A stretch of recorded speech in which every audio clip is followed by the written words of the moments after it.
Okay, welcome to episode 69 of Paranormal Pendle, broadcasting to the Paranormal UK network at paukradio.com.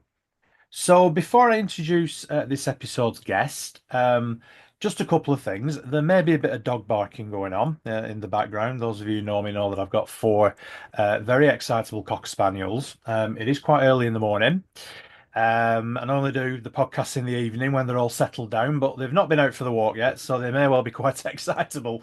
So if there's any barking in the background, I apologise for that. Just a quick reminder to those people who are watching me on YouTube, if you can subscribe, please, and like this video, that would be really, really helpful. Also, if you could go along to my TikTok channel, it's something that I've just started experimenting with. It's quite the place. I'll put the link in the description below. And just a very gentle reminder, I do have a Buy Me a Coffee page. It would be really helpful to get a little bit of support for the podcast and the YouTube channel in order to keep it free. So if you'd like to donate, that would be really, really good. That'd be really great. Thank you, everybody who does donate. Okay, so let's get on to somebody I'm really excited to talk to. Mark Christopher Lee, welcome. Thank you for coming along. Tell us a little bit about yourself. I know you're a filmmaker, and I Mm, know that you were a musician as well. I've done mm, a little bit of research mm. on you. Just tell us a little bit about yourself before we start talking about the nitty-gritty stuff.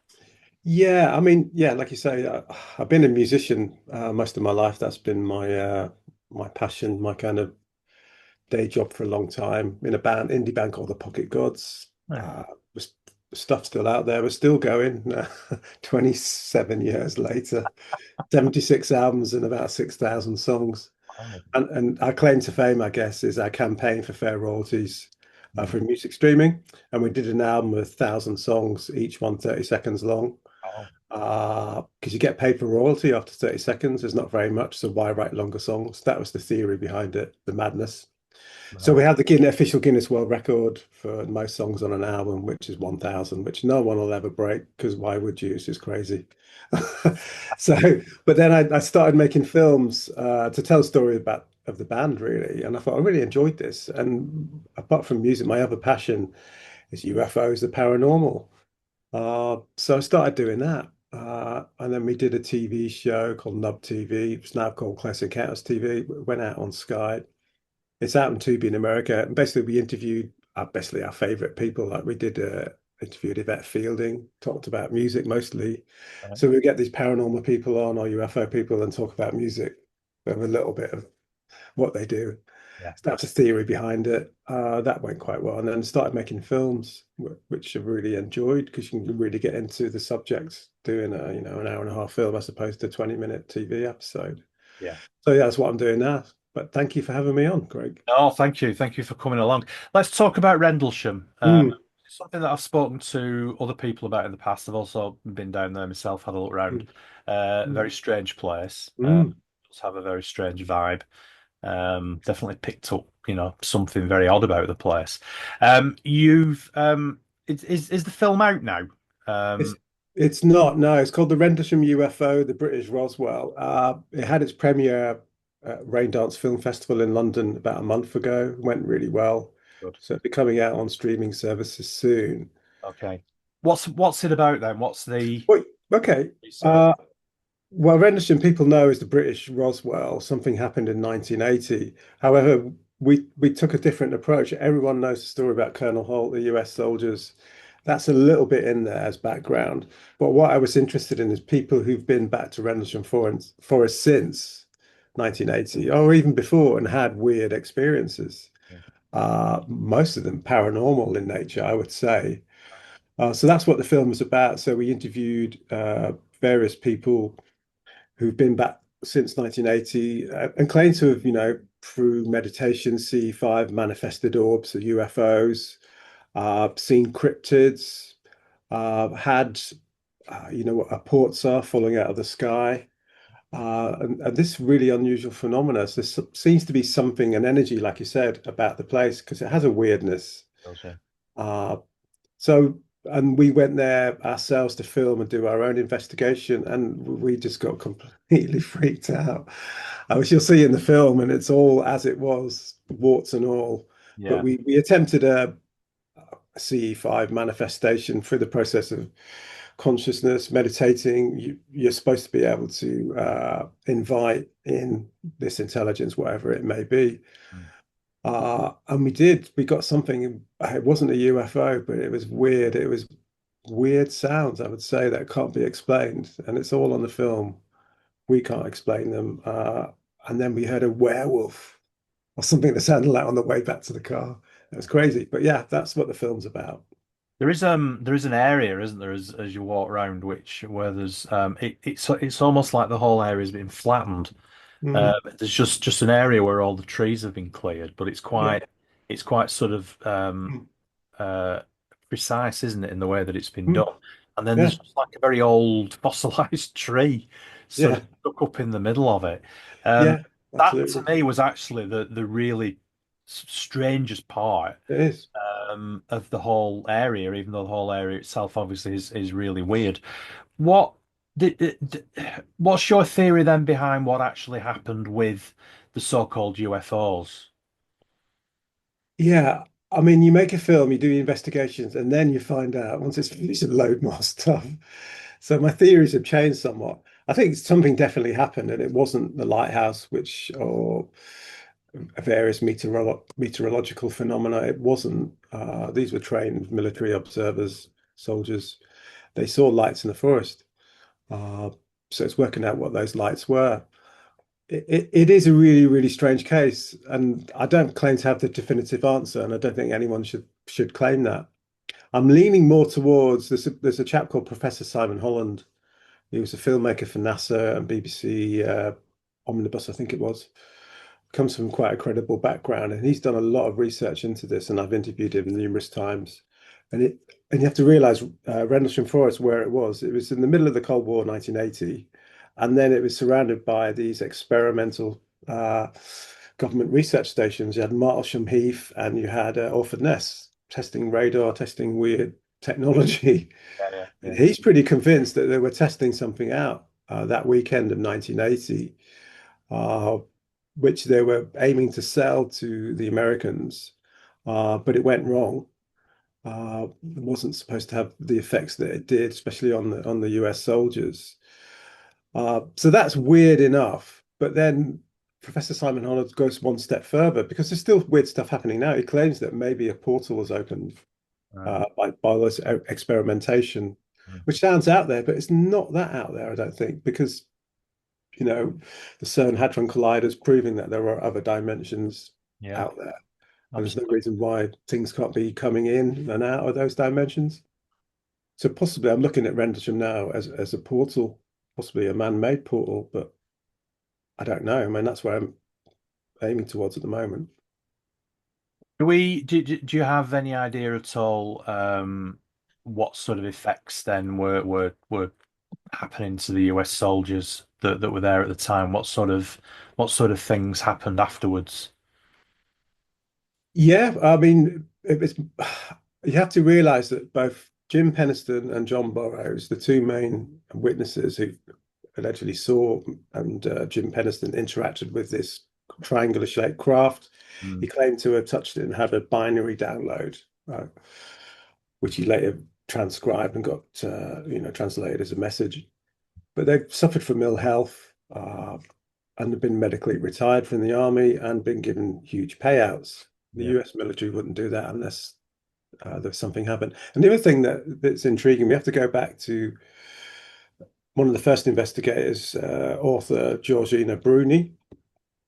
She wrote a book about it. She infamously met Margaret Thatcher at a party once and asked Thatcher about Rendlesham.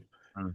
And Thatcher's famous quote was, "It wasn't UFOs, but you can't tell the people," Right.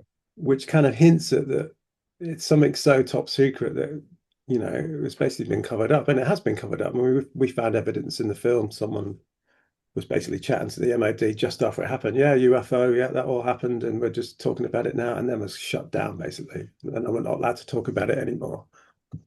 So Mm. So This, it was some sort of military experiment then Mhm. that we the British were doing, Yeah, yeah, absolutely, yeah. not the Because Americans, right? no, Yeah. no, what the British were doing with the aim of selling to the Americans or developing a bit with it. Were there any instances of any of the illnesses sort of cancer related or anything like that that you know I, of? I can't confirm that. All I can confirm is that Jim Penniston and John Burroughs were medically retired. And That obviously would suggest yeah, radiation. yeah, yeah. I'm not. Yeah, I don't know. I mean, I'm hoping to speak to John Burroughs to get more information. And the other interesting thing is that this supposedly one of the generals overseeing it all was not Colonel Holt, but his kind of boss superior. I think it's Kelly, General Kelly, his name was. Hmm.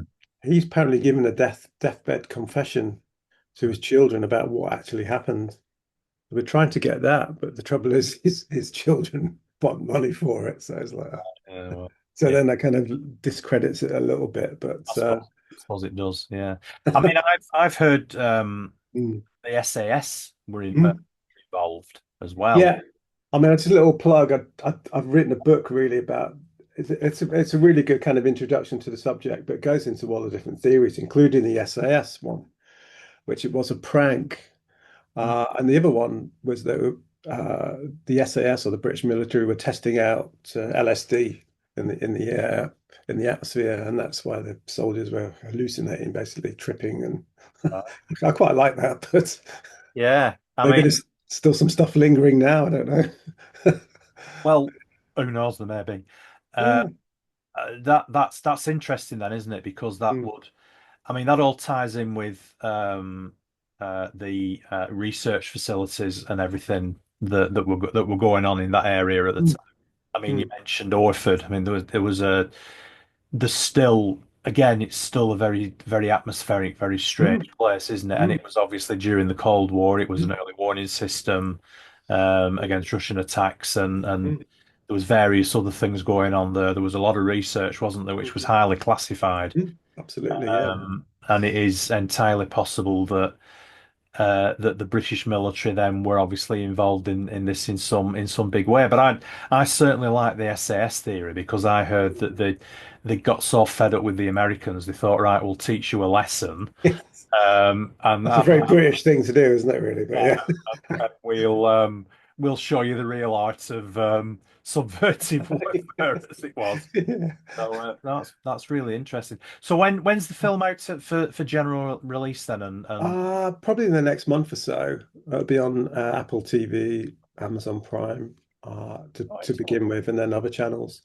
I think just tying into what you said about you know, the strange effects on the soldiers. Hmm. I recently spoke to a US major.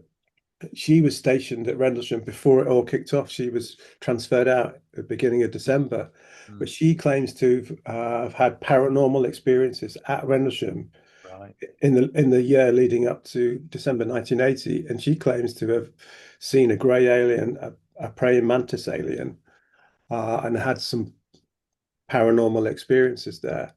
And she's a very credible. I mean, she's a US major at the end of the day. Hmm. Person. She's called Laurie Rayfeld. So that was interesting. So there's definitely something happened. I'm tending towards it was definitely some sort of testing of weird technology. I mean, the SS theory is good as well. Yeah. I think Nick Redfern first proposed that theory, Hmm. and I've got a lot of respect for Nick. So Yeah. yeah. I mean, it sounds like a portal of some description, Mm, and then obviously things were coming through, mm, and maybe the UFO sighting was part of that. It was mm. something that Yeah, yeah. came through. No, it's interesting, isn't it? And do you know anything about what happened? There was quite a few years earlier, wasn't there, where there was another UFO incident? Was it at Lakenheath or somewhere close by? There was another Yeah. in the fifth. I mean, I don't know the ins and outs, but we did a lot of research. I mean, that whole area has had, especially leading up to 1980, had a load of UFO Mm, sightings. I mean, lower stuff than Great Yarmouth, but quite a lot of activity there. yeah, It is near those, there's air bases in Norfolk and Suffolk. So you suspect that it was something to do with that. yeah. And that ties into more recent sightings this year. There's been quite a few.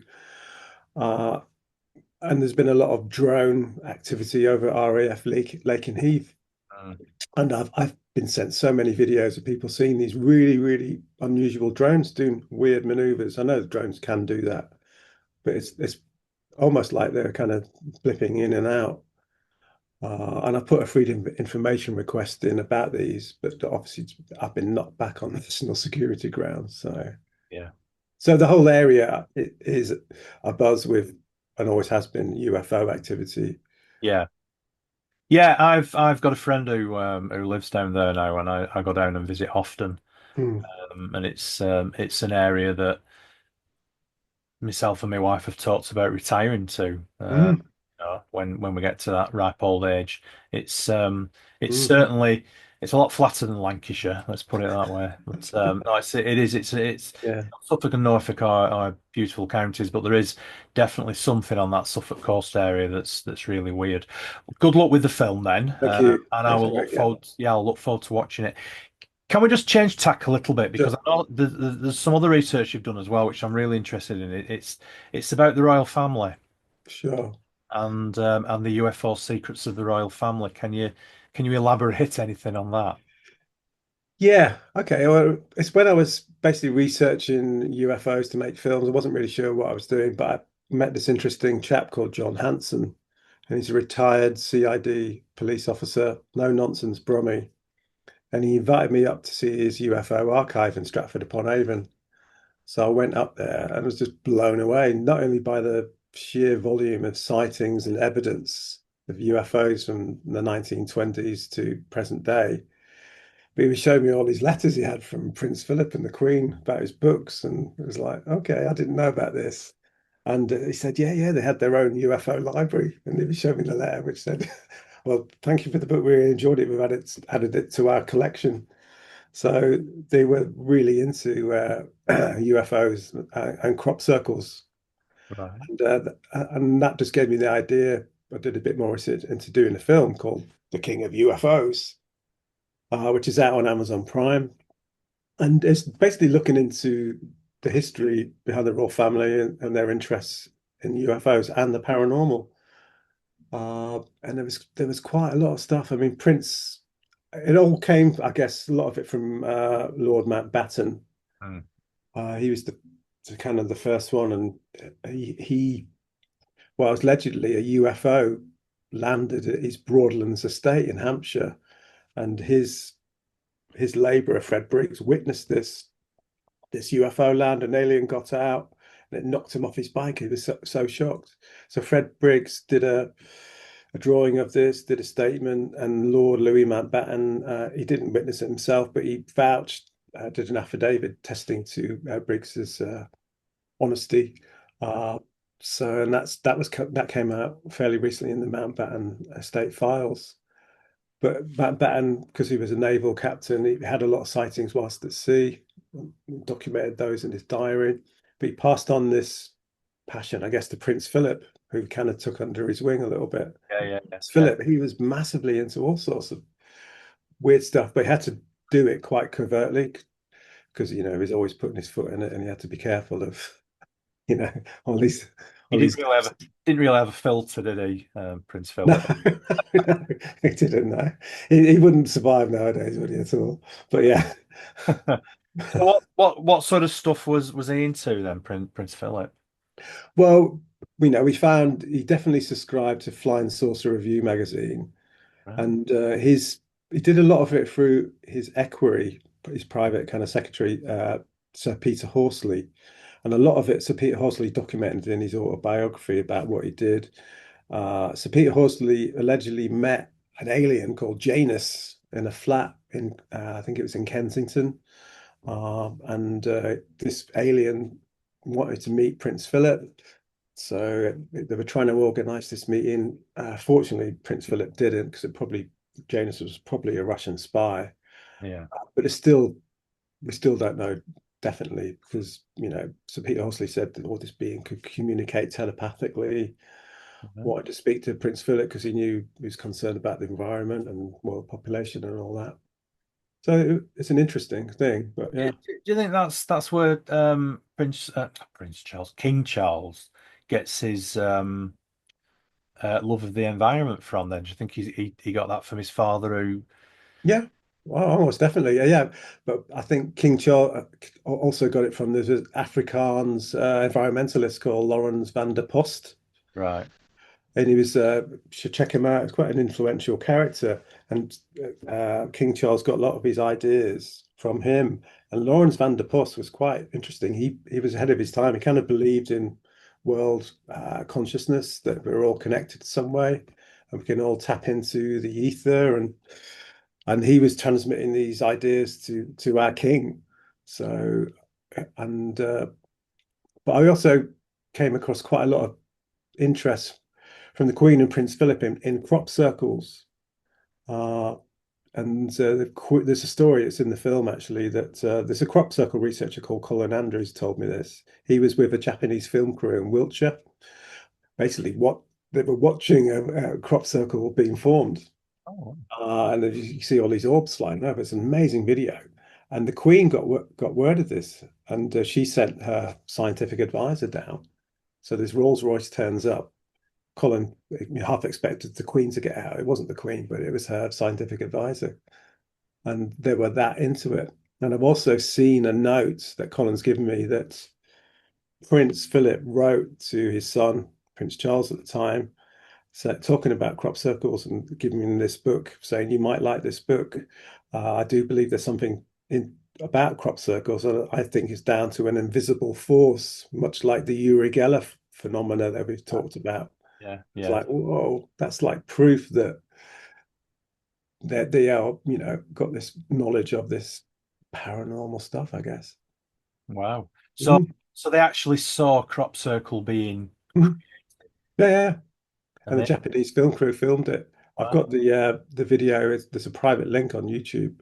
I right. posted it. It's on my TikTok account. Uh-huh. If anyone wants to take a look at the King of UFOs. Yeah. Hmm. So just moving on then from that, um, what's your thoughts on disclosure and what's going on at the minute? Because it's very up and down, isn't it? We keep being told that something massive's going to come out, and it never does. Well, it never does it? And that's one thing you've learned studying UFOs for a long time. And just for the record, I got a science degree, so I come from a rational background. Mm. But as you know, now I'm on TikTok growing a following, and there's some absolutely mad stuff out there. Mm. But then Yes. having a journalist background, I like to interview people and let people to put their story forward. So I've had all sorts of people, one claiming to be from the Anunnaki, and there's a ship returning to Earth, and all this. This is absolutely mad theories, but kind of muddies the water a little bit. But Mm. going back to disclosure, yeah, there's nothing really happening. I think we're trying to get a movement going in the UK because we know, especially through Rendlesham, there is a cover up. We Mm. know more than we're letting on. And I've been someone from the uh, British intelligence services, a whistleblower, has been in touch with me, and they've told me that we do have an active UFO program. The government's farmed it out basically to BAE, British Right. Aerospace, and their main headquarters is up near you in Warton in Lancashire. That's where the UFO desk is now held. And this intelligence officer is claiming that we have at least three downed UFOs that have been retrieved. One from Penturk in Wales. Where was the other one? And one from the Irish Sea off the coast of Blackpool, late in 1969, which no one knows about, has heard about. No, I didn't. I've not. No, Not. no, no, no. It's absolutely new. There's nothing out there at all about that. So we're I'm trying to get him on camera, interviewed, disguised, but he wants to come forward, but it's not a safe place to do so, really. No. And that's the issue we got. Because in America, there's at least some protection now for whistleblowers, whereas over here, there's nothing. Mm.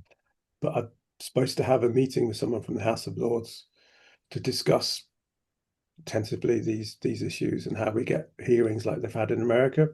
Mm. But I don't know if it'll ever happen. I think disclosure, in my opinion, will come from social media. People will just keep releasing things they find. The evidence will come out, Yeah. and that's how we'll find out.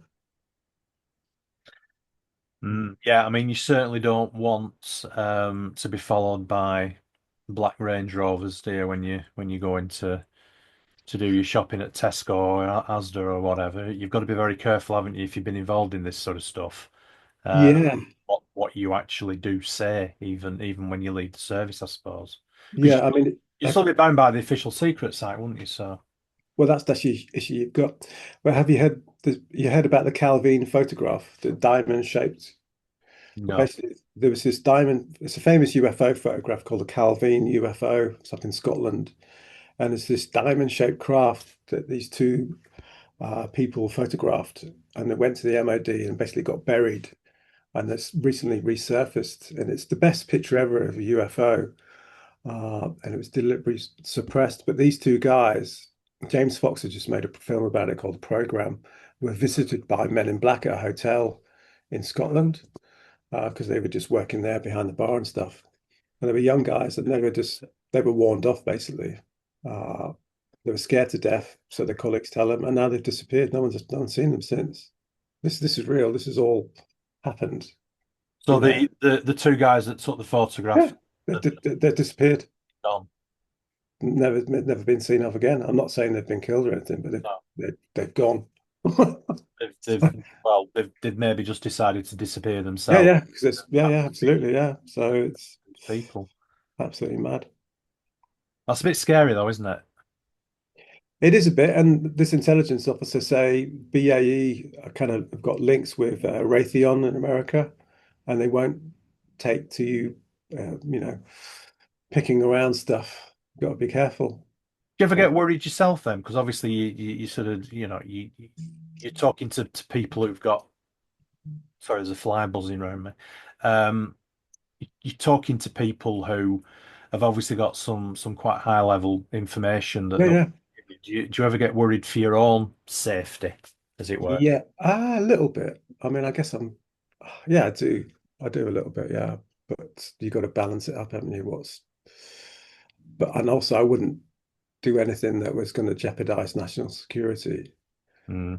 Because you've always got that balance as well. You want to get the truth, but is this truth going to Or, endanger people's lives or country's security?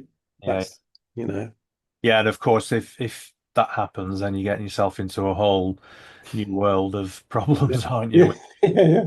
authorities and so on. Mm, Oh, interesting. I certainly didn't, as you say, it's never been released, and I certainly didn't know about mm. the Irish Sea incident. Do you have any details at all about it, or has it been completely suppressed? No, no details so far. I think it was 1969. Uh, it was something crashed off the coast of Blackpool, Irish Sea, and then was recovered, I think, by the US, taken to RAF Macheneheish in Scotland. That's as much as I know. Yeah. I mean, there's a lot of UFO activity along the west coast, and Mm, especially up. Historically, there's been a lot of UFO activity in Morecambe Bay and that area around there, and then of course up mm, the west coast towards Sellafield and those areas around there. So mm, it's entirely plausible that mm. something was flying around and came down. Um, what's your thoughts then on links between UFOs and the paranormal? Because that seems to be a field which is growing in popularity, where people are making links between the two, and also cryptozoology and cryptid sightings as well. What's your thoughts on that? Yeah, I mean that's kind of what drives me making these films.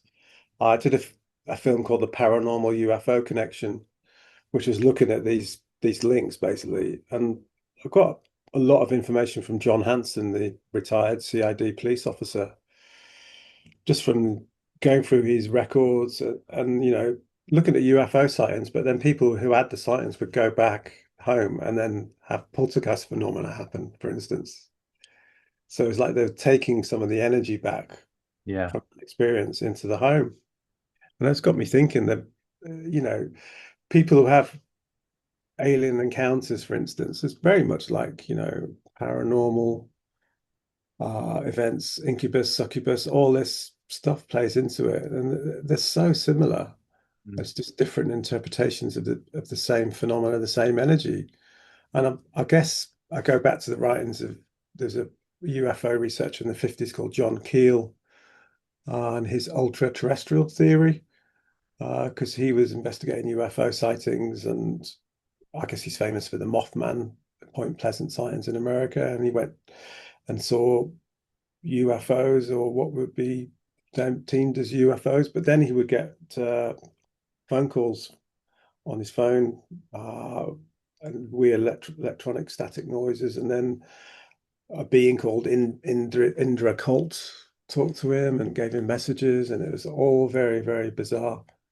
It's all documented in the Mothman books, but it's I think there's a link definitely, and I think something to do with energy, quantum physics, quantum entanglement. I think we all have, as my personal belief, we all have souls. When we die, the soul goes somewhere. There is an energy there. We don't. It doesn't just disappear. Yeah, Energy can't be, yeah. destroyed or created. So, Well, that's quite reassuring, isn't it? yeah, yeah, absolutely.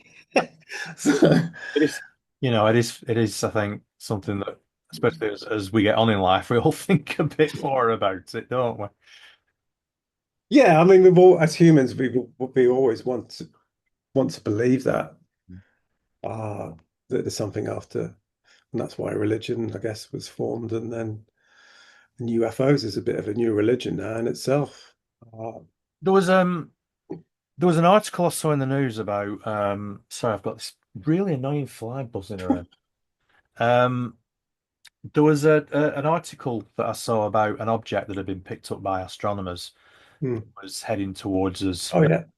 some speed, and some of the theories were that it's this huge alien mothership.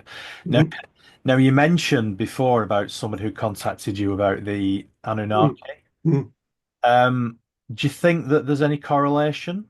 I Um, mean, you're referring to Three Eye Atlas. I've interviewed Professor Arvi Loeb from Harvard this week about this because I know him quite well. He's a really nice guy and a really great scientist with an open mind. And he's calculated from the appearance of this Three Eye Atlas object that there's a 20,000 to 1 chance of this trajectory of this being natural. So that's why he's investigating it. So there is a chance that this could be an alien craft. hmm, And the way it's approaching the sun and the earth is like it's hidden. So we can't see it until it's right there, October the 29th, when, we will find out. Well, no, we'll find out a bit early because we'll be able to detect if there's gases coming from the tail. If right. it's a comet, there'll be a tail of gases. Yeah. But there is a possibility. It is very, very unusual. Uh, and that kind of ties into all these apocalyptic theories like, the Anunnaki, and then possibly returning. And then Jeremy Corbell, a UFO researcher, said that 6 months ago that an alien ship is coming to Earth, but what's happening is not real. It's a thing called Project Bluebeam, where the deep state or whatever you want to call them are planning this fake alien invasion in order to control the population. I'm not saying I Oh. believe that. I'm just telling you the theory. Yeah, no, no. So a bit like War of the Worlds A bit initially. like, but this object is real. It's coming. It's in our solar systems. Come from outside the Milky Way. It is an interstellar object. Whether it's a craft or not, we'll find out. Chances are it's most likely a comet, Mm, but it's behaving weird in a weird way. So it's worthy of future research, and we've got to be, I guess, prepared for these events mm. eventually, because there's got to be life out there. It's Yeah, whether yeah, it reaches us or not. That's the question. absolutely. Mm. Is there any possibility that it could hit us if it is a comet or an Yeah, asteroid? not this one apparently, but yeah, that's always a possibility, and that's happened in the past. And people say the Younger Dryas event, was it, I think 12,000 years ago, brought in the ice age. That was some sort of asteroid impact. So yeah, but what can we do?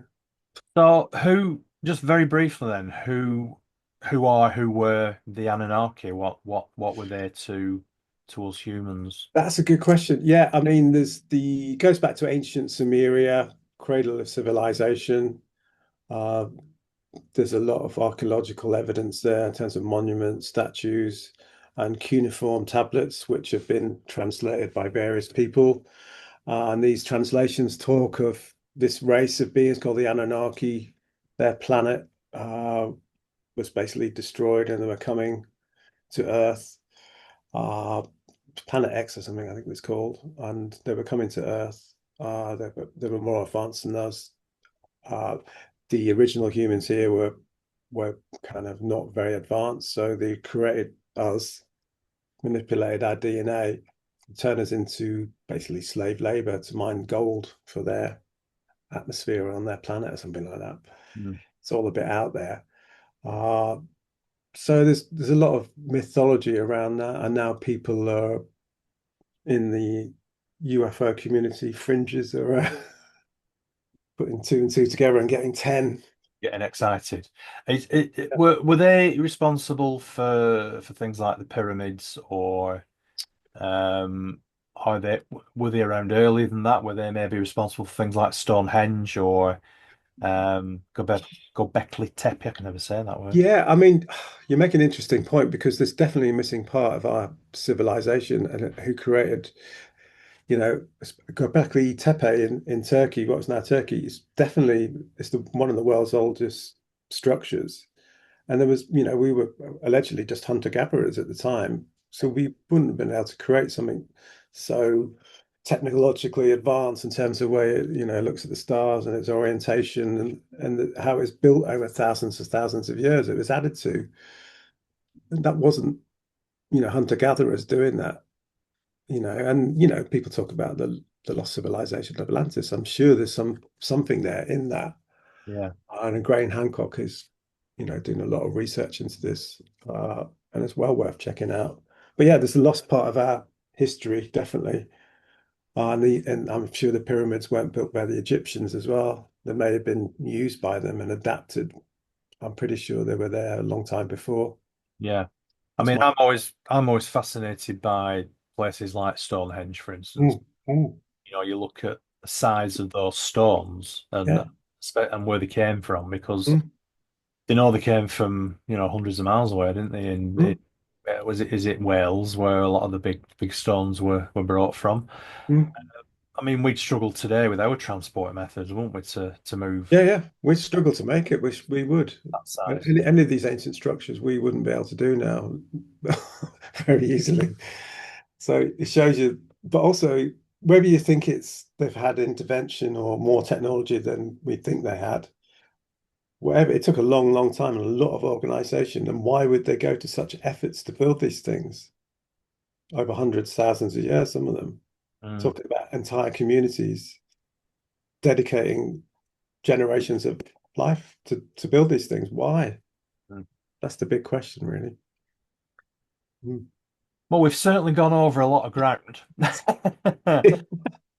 We've talked about a lot of different things, which are really interesting, and there's some big questions there as well, isn't there? Mm. And now I'm really worried about the 29th of October. If anybody's listening to this on the 30th of October, we've made it. We're okay. Um, you've made quite a few other films as well. Just very Yeah. briefly, Mark, if you Yeah. don't mind. Your other films, any that you want to just mention? Sure. I did one called God versus Aliens, which is my first one, really, which is it's on my YouTube channel. You can watch for free. And that basically goes into the impact that first contacts would have on the world's religions, but also looks at ancient religious texts such as the Bible, the Mahabharata, and just analyzes those from a technological UFO point of view. You can think, well, those angels or those demons, maybe they weren't, maybe they were something else, Yeah. and that's the approach it takes. So I really enjoyed making that film, and yeah, check that out. Thank you. I do find it really interesting, actually, the imagery within the Bible, Mm. especially in the Old Testament. I think there's some really interesting stuff in there, and I'd love to speak to somebody, if anybody's out there listening who's an expert in deciphering what's in the Old Testament. Mm. I'd really love to speak to them because I think it's really interesting. Well, you just look at the just like the Ark of the Covenant. I mean, what was that? I mean, that was some sort of weird technological device that allowed Moses and or whoever's in charge of the Ark to communicate with God. But actually, it wasn't God if you read it. It was like a wispy cloud and strange electronic noises. That's what it was. Yeah. So it was like, okay. And then when Moses went up to Mount Sinai to get the Ten Commandments, he came down glowing. Mm, It'd been some sort of radiation effect or something. It's very, very strange if you have that different approach to looking at yeah. Bible. Mm. Maybe that was the Anunnaki. Who knows? Everything goes back to the Anunnaki, but Just seemed to this morning. but I literally had messages from the Anunnaki this morning, and they're claiming all sorts about the earthquake that's just happened, and it's like because this Anunnaki lady who claims to be a descendant of the god Enki, she said there would be a big volcanic eruption in Yellowstone. It didn't happen. But Right. then this earthquake's happened, which is quite big. But Yeah.